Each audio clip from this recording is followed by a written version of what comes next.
Hapon na, pinagpalang hapon, kalayang kabuhayan. Nag-enjoy tayo sa ating pagligo.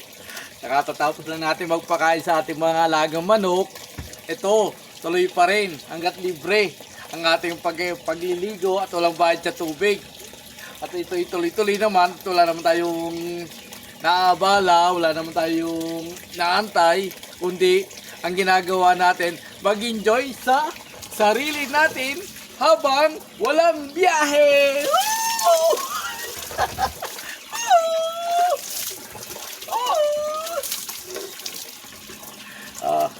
Nagpalang tang gabi na.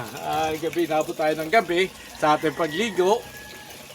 Wala tayong magawa, kundi ang panahon ngayon talagang mainit. Kaya enjoy natin. Meron naman tayong tubig. At meron tayong pinag-aabalahan. At libre naman tayo sa ating ginagawa. Andiyan naman si Mrs. At may pinuntahan lang naman. Kahit nandiyan si Mrs. walang problema. Sasabay pa si Mrs. sa atin. Kaya tayo naman, makapatapos natin magpakain sa ating mga alagang manok, tuloy pa rin ang ating pagligo.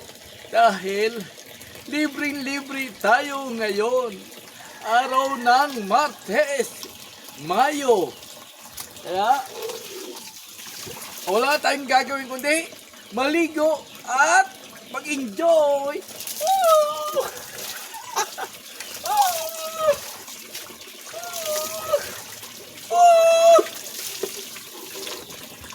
Siyempre, hindi pa rin natin naubos yung anggos na bigay ng ating kapatid na alak, kundi tayo'y ating iinumin pa rin. Kahit walang yelo, wala nang yelo, naubos oh. Naubos na ang yelo natin. Pero, kahit walang yelo, mag-enjoy tayo. Ang isang Pilipino, pag puro mag-iisip, huwag laging poproblemahin. Paminsan-minsan, hindi mawawala yung problema, hindi mawawala yung pag-iisip kung ano ang kailangan. Kailangan ng bawat isang Pilipino, i-enjoy rin ang sarili. Pag in-enjoy mo ang sarili mo, paminsan-minsan, mawawala yung problema mo, yung iniisip mo. Magsaya ka. Hanggat kaya mo, yung tama lang pagsasaya. Kahit ganito, gaya ng ginagawa ko, nagsasaya ako sa 2 boting, bigay ng aking kapatid. Sabay-sabayan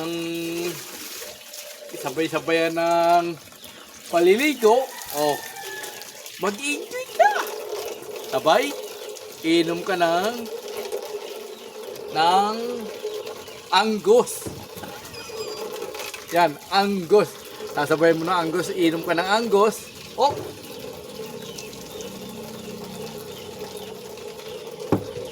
Tapos, meron kang pulutan, tusino, tsaka yung tokwa na ating prinito na karang araw. Hindi naman nasira, pero masarap na pulutan. Diba? Napakasimple lang ang ating ginagawa para mag-enjoy ang sarili mo. I-enjoy mo ang sarili mo. Kaya kayo, gawin nyo ang ginagawa ko. Simple lang, enjoy para marilak ang isipan, ang katawan, tsaka maging malakas lagi ang puso't damdamin at isipan. Kaya ito, nakangiti pa rin kahit maraming mga utang.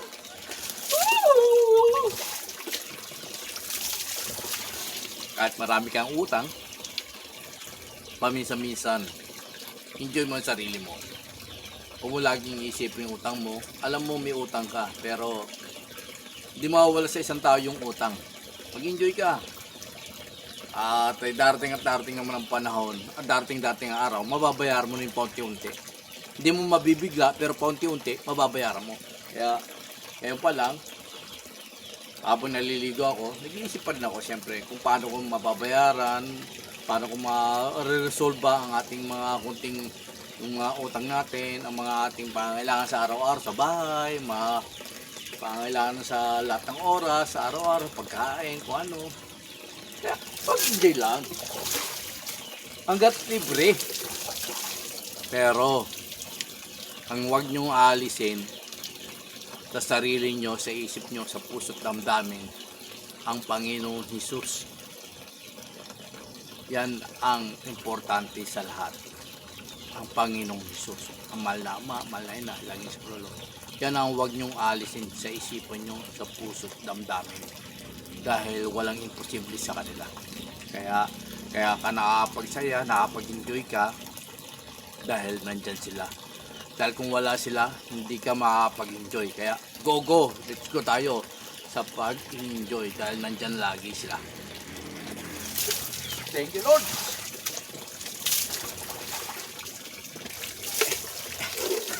Inaabot ako ng gabi. Dahil siyempre, naligo ako pagkatapos namin kumain. Pagkatapos namin kumain, hugas ng pinggan, nagluto, pahinga, tapos naligo ako. Pagkapaligo, agay-tagay chat-chat ng ganito at ang ating bigay ng ating kapatid. Tapos nagpakain sa ating mga alagang manok. Nandito naman ako, bumalik na naman dito sa pagligo. Angkat pag-enjoy, sabi nga.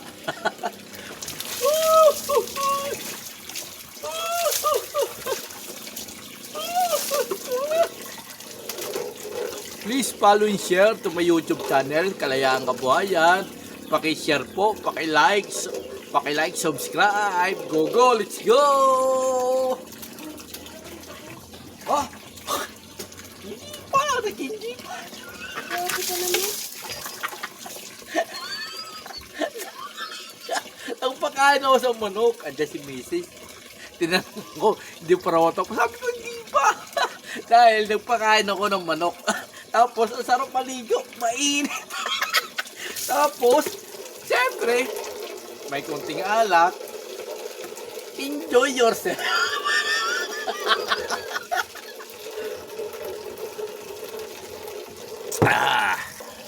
Di mo alam, ako ay nagkakasyo.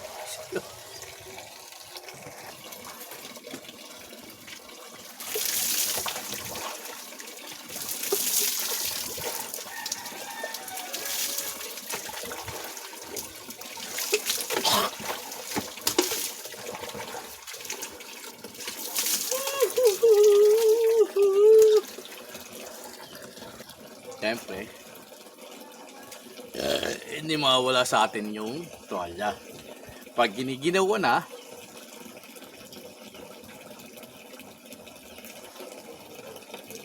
magpunas ka lang ng tuwalya at mawawala na yan. Isipin mo, nasa beach ka, isipin mo, nasa swimming pool ka, nasa beach ka, at ikay nag-enjoy sa sarili mo. Diba? Siyempre, kunwari, isipin mo na lang, marami kang kasama. Kaya, mag-enjoy ka sa sarili mo.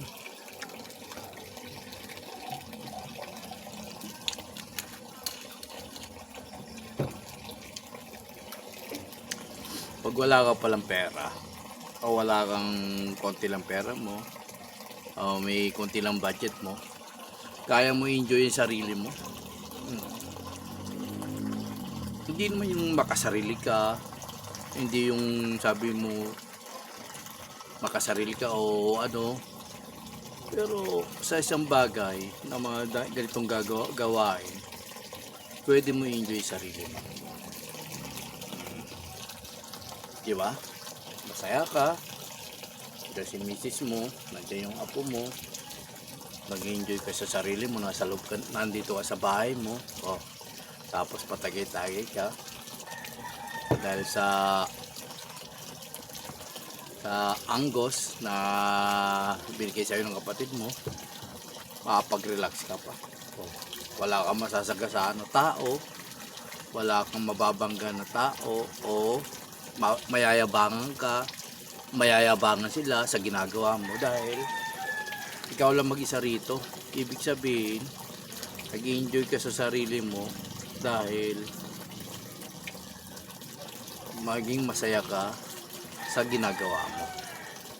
Kaya, toast tayo sa ating inumin na Angus Red Bull galing Australiang alak. Sipin mo, inaabot ako ng hapon, inaabot ako ng gabi. Ako lang mag-isa, nag-enjoy ako sa sarili ko. Andiyan yung tubig. O, di ba? Wala akong babayaran. Kung di ang babayaran ko, tubig lang. Wala akong ibang isipin. Wala akong problemahin. Kundi, nag-enjoy ako sa sarili ko. Ngayong araw na to. Ngayong araw ng Martes. Mayo. Anong petsa pa ngayon? Kaya mo lang, basta Mayo ngayon. Diba? Diba? Patay muna natin ang tubig dahil tumutulo.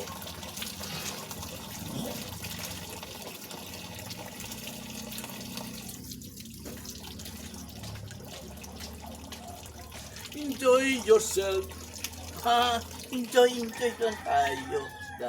Paminsan-minsan lang ito nangyayari. Okay.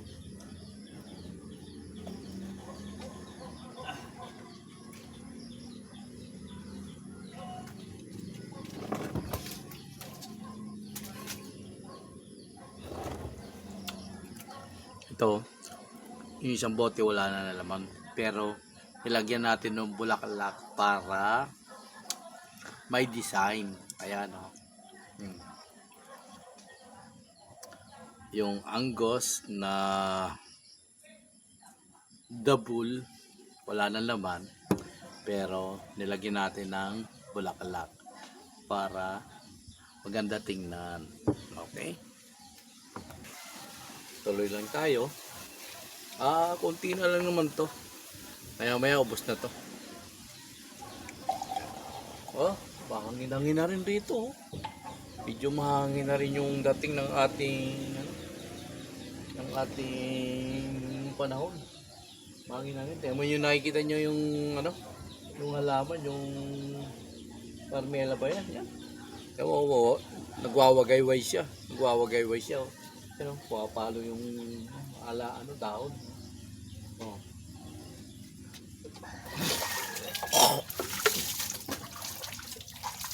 Please follow and share to my YouTube channel. Please like, Kalayaan Kalabuhayan. Like, paki-share po, paki-subscribe. Pag dumaan po ito sa bahay ninyo, paki-like po, paki-share po. At kung sakaling dumaan man ang inyong bahay, sa bahay ko, asahan nyo po.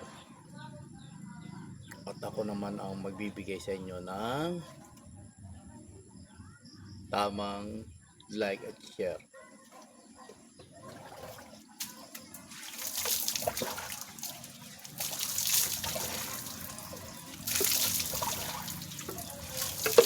Di mo alam.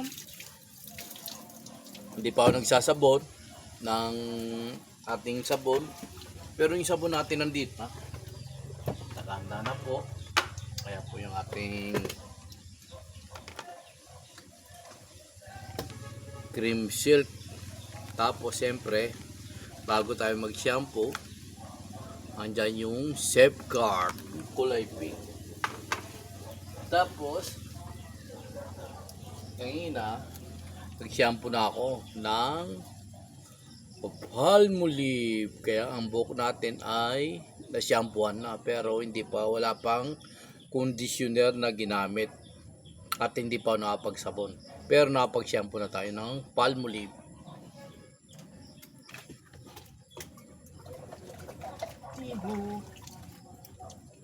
Pagkat ang Diyos natin, ang Diyos pag-ibig.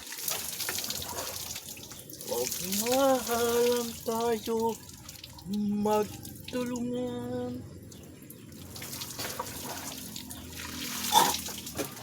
Kung tayo ay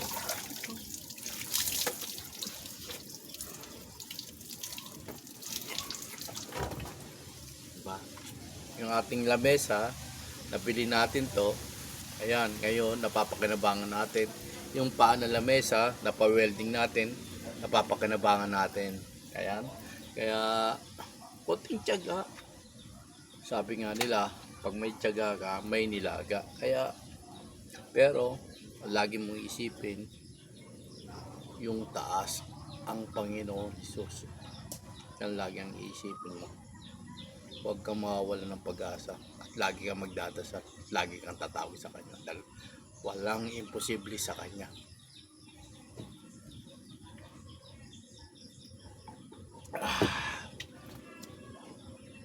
Di mo alam. Tama. Isang piraso, ilan na piraso, 2 piraso, naubos ko na rin, oh. Kaya na napakarami nito, wala na, oh. Kaya na napakarami nito, ngayon wala na, konti na lang. Yung tokwa, marami pa.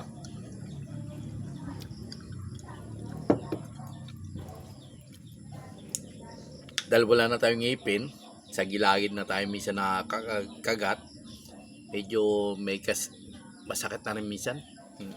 Pag sa gilagid, dapat talaga may ngipin na magpapapustiso. Pag nagkaroon ng budget, malaking budget, magpapapustiso na ako.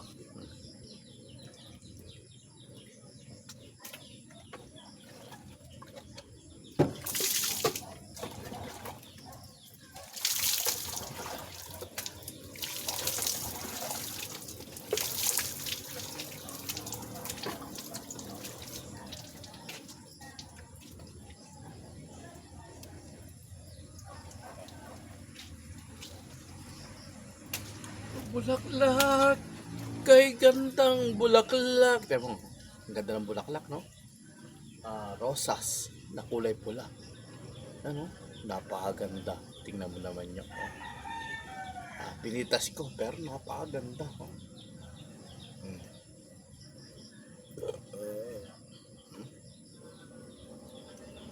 Ito yung nakakaakit.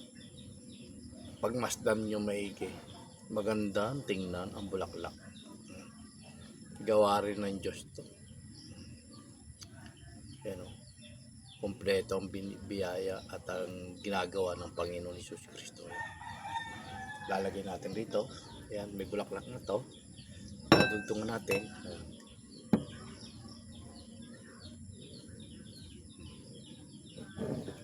Dalawa na. Diba? Di na ako nakita. Nakita na ba ako? Ayun, nakita ako. Pero yung bulaklak, napakaganda. Oh, diba? Ang bulaklak ay sinyales ng magandang lugar. Ang bulaklak, ulitin ko, ang bulaklak ay sinyales ng magandang lugar. Dahil kung wala kang halaman, wala kang bulaklak, hindi mapapansin yan.